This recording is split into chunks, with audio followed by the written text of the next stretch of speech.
अस्सलाम वालेकुम। आज के इस नए लेसन में खुशामदीद और आज का हमारा नया टॉपिक है वर्ब।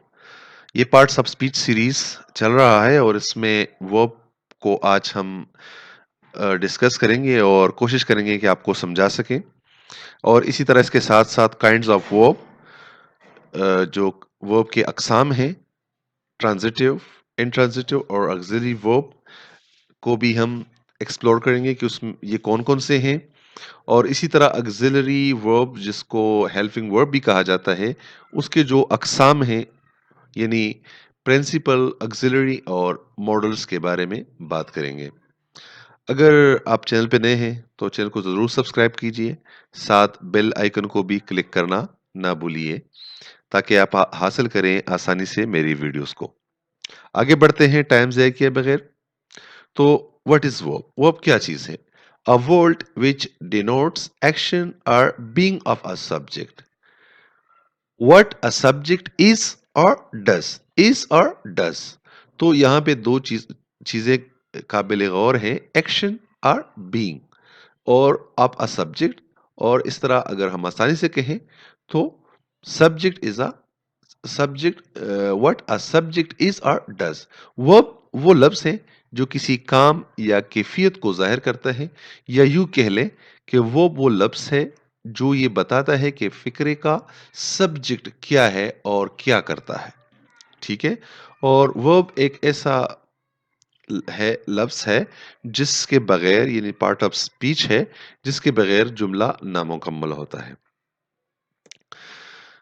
मिसाल है इसकी, he goes to college every day, it usually rains in July.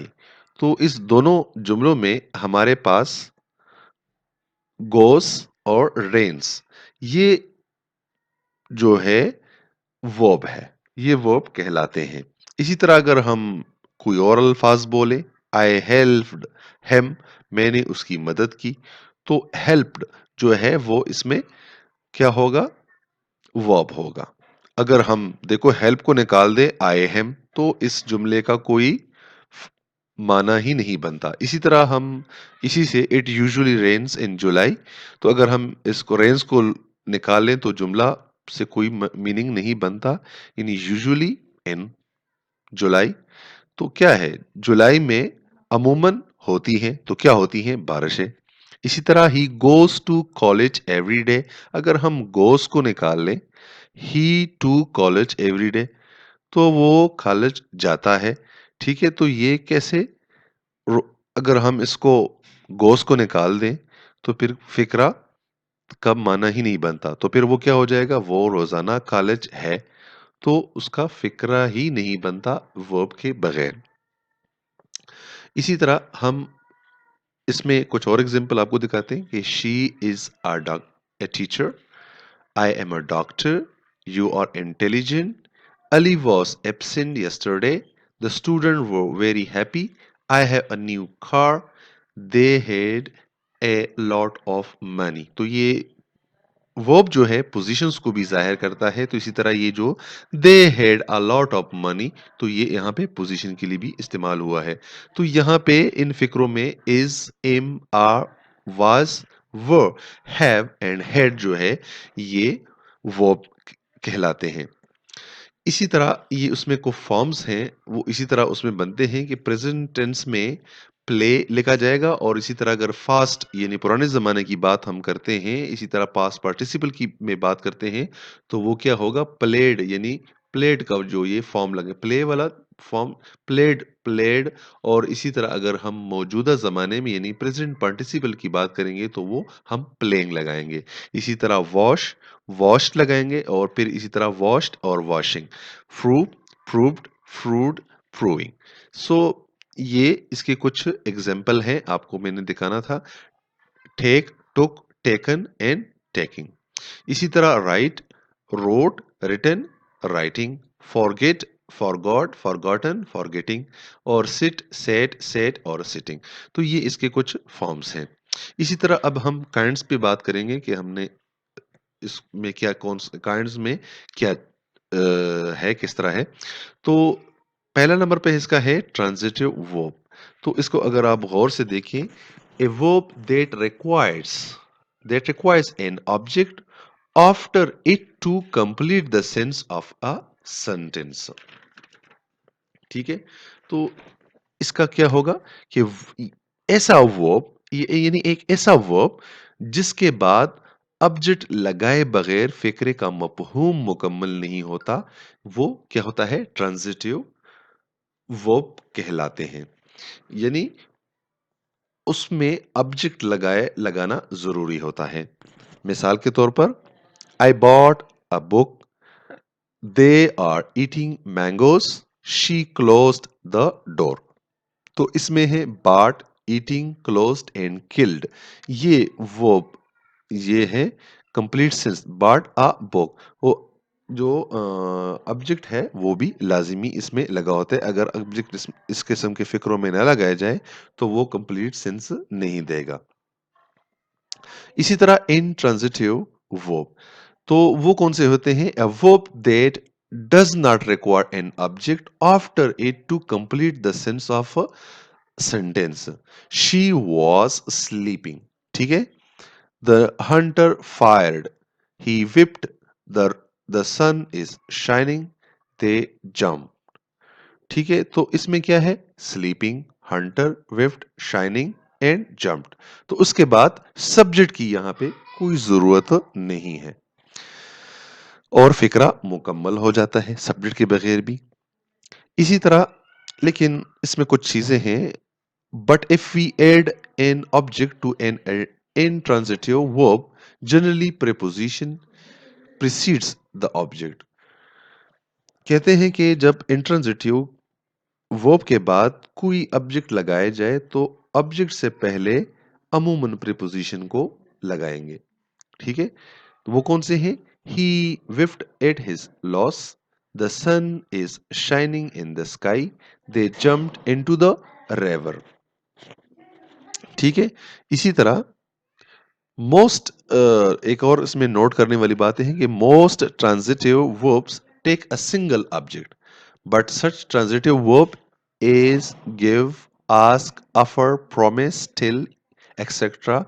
may take two objects after them, an indirect object which denotes the person to is give whom something is done, and a direct object which is usually the name of something। ठीक है, यानी miss ज्यादातर transitive जो verb होते हैं, transitive verbs अपने बाद एक ऑब्जेक्ट लेते हैं। ठीक है, एक ऑब्जेक्ट उसमें लेते हैं, सिंगल ऑब्जेक्ट। लेकिन कुछ ट्रांजिटिव वर्ब्स, मिसाल के तौर पर उन्हें जो मिसालें दी हैं, गिव है, आस्क है, अपर है, प्रॉमिस है, टिल है, तो इस वगैरह इस किस्म के जो हैं, इसमें क्या है, दो ऑब्जेक्ट्स ले सकते हैं, तो उसमें वो दो ऑब्जेक्ट लग सकते हैं। दो ऑब्जेक्ट्स की सूरत में एक को इनडायरेक्ट ऑब्जेक्ट और दूसरे को डायरेक्ट ऑब्जेक्ट कहते हैं। पहले ऑब्जेक्ट को क्या कहेंगे? इनडायरेक्ट ऑब्जेक्ट, और सेकंड ऑब्जेक्ट को हम डायरेक्ट ऑब्जेक्ट कहते हैं। इनडायरेक्ट ऑब्जेक्ट अमूमन कोई जानदार होता है और डायरेक्ट ऑब्जेक्ट जो है अमूमन कोई बेजान चीज होती है। मिसाल के तौर पर ये इसमें ये दो लफ्ज याद रखने हैं कि इनडायरेक्ट ऑब्जेक्ट और डायरेक्ट ऑब्जेक्ट। पहला होगा कौन सा? इनडायरेक्ट होगा, और दूसरा सेकंड जो ऑब्जेक्ट लगेगा वो डायरेक्ट होगा। मिसाल, I give him a book, तो यहां पे ये पहला जो है इनडायरेक्ट इस्तेमाल हुआ है, अब बुक डायरेक्ट है। इसी तरह he told me indirect a secret, तो ये वहां पे डायरेक्ट हो गया। ये इसमें नोट करने वाली एक और बात जो है, most verb can be used both as transitive and as intransitive or intransitively, rather than the that it is a transitive or intransitive। ये थोड़ा सा complicated हो गया, तो कि most verbs can be used both as transitive and intransitive, यानी कि most ज्यादातर जो ऐसे वर्ब होंगे वो दोनों में इस्तेमाल हो सकते हैं। वो कभी ट्रांजिटिव में भी होगा और कभी इंट्रांजिटिव में होगा, और इसी तरह वो क्या होगा, دونوں کی میننگ صحیح دے گا. مثال کے طور پر یہ میں لکھتا ہوں use transitively. The driver stop the rain. The pen ring the bell. He runs a shop. تو اس میں کیا ہے؟ اسٹاپ، رنگ، رنس. تو یہ ہے انٹرانزیٹیو. اور اگر ہم اس کو ٹرانزیٹیو، اگر ہم اس کو انٹرانزیٹیولی استعمال کریں تو کیا؟ دا ٹرین اسٹاپڈ سڈنلی. ٹھیک ہے. دا بل رنگ لاؤڈلی. ہی رنس فاسٹ. تو یہاں پہ اسٹاپ، رنگ، رنس دونوں میں جو ہے کیا ہے؟ بوتھ میں جو ہے نا، ٹرانزیٹیو اور انٹرانزیٹیو میں کیا ہے؟ وہ اس کا جو استعمال ہے وہ کیا ہے؟ درست طور پر ہوگا. اسی طرح auxiliary تھرڈ قسم جو اس کا ہے verb کا، وہ ہے auxiliary اور helping verb. اس کو helping verb بھی کہتے ہیں اور auxiliary verb بھی کہتے ہیں. helping verb helps the principal verb in showing tense. یہ tense کو شو کرنے کے لیے، یعنی helping verb کسی فکرے میں زمانے کی تعین میں جو ہے پرنسپل verb کی مدد کرتا ہے. ٹھیک ہے. اس میں مثال یہ ہے I am writing in essay. I was writing in essay. He has completed his work. He had completed his work. He has been waiting for his friend for 2 hours. تو یہاں پہ ہے I am writing an essay. میں ایک مضمون لکھ رہا ہوں. موجودہ کی بات ہو رہی ہے، یعنی کنٹینیو ہے. I was writing an essay. میں ایک مضمون لکھ رہا تھا. ٹھیک ہے. رہا تھا. He has completed his work. کیا ہے؟ اس نے اپنا کام مکمل کر لیا ہے. He has completed his work. اس نے اپنا کام مکمل کر لیا ہے. اور اسی طرح اگر ہم he had completed his work، وہ اپنا کام مکمل کر چکا ہے. اور he has been waiting for his friend for 2 hours. وہ 2 گھنٹے سے اپنے دوست کا انتظار کر رہا ہے. تو یہ auxiliary verb کہلاتے ہیں. اسی طرح جو auxiliaries کے اقسام ہیں، kinds of auxiliary ہیں، وہ 2 ہیں. تو پہلا ہے اس کا ہے principal auxiliary. principal auxiliary میں be یعنی is، am، are، was، were، been. اور have میں has، have، had. and do میں do، does، did are called principal auxiliaries. تو یہ جو ہے principal auxiliaries کہلاتے ہیں.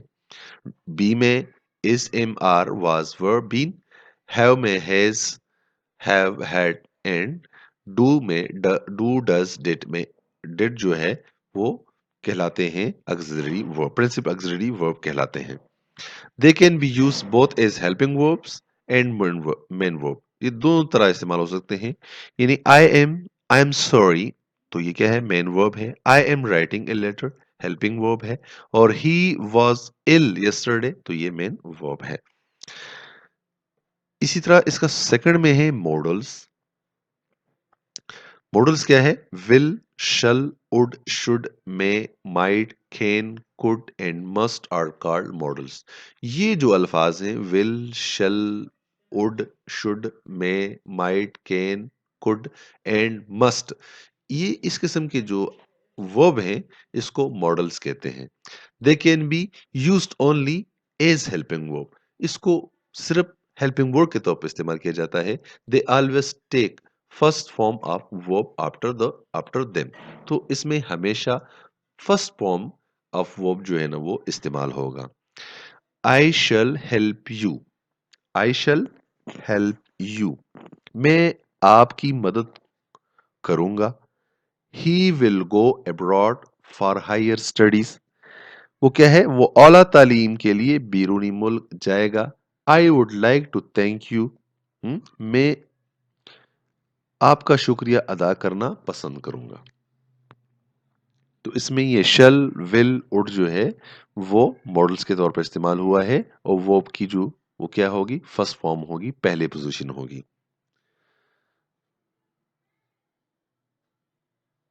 مجھے امید ہے کہ آپ کو اس کی سمجھ آئی ہوگی، اور پھر بھی اگر آپ کو کوئی سوال ہو اور کوئی ایسی بات ہو تو آپ ضرور مجھ سے رہنمائی حاصل کر سکتے ہیں، اور پوری جو گرامرز ہیں اس میں میرے پلے لسٹ پہ جا کے آپ پورا گرامر وہاں سے آپ دیکھ سکتے ہیں۔ پھر ملیں گے ایک اچھے ویڈیو کے ساتھ۔ اللہ حافظ۔